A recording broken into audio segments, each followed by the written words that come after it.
હાલ મુસ્લિમ બિરાદરોનું મોહરમનું પર્વ ચાલી રહ્યું છે। તાજિયા બેસાડવામાં આવતા હોય છે। વડોદરા શહેરમાં પણ વાત કરીએ તો તાંદલજામાં વર્ષો જૂના સંતોષનગરના કલાત્મક જે તાજિયા છે ત્યાં બેસાડવામાં આવ્યા છે। શહેરમાં તાંદલજામાં વર્ષો જૂના સંતોષનગરના કલાત્મક તાજિયા બેસાડવામાં આવ્યા।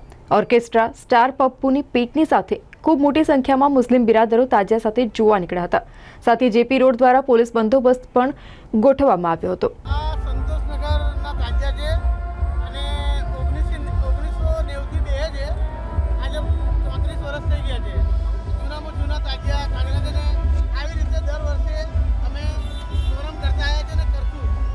તાજિયા બેસાડવામાં આવે છે। તેના પછી તમારા ત્યાં કયા કયા કાર્યક્રમો કરવામાં આવે છે?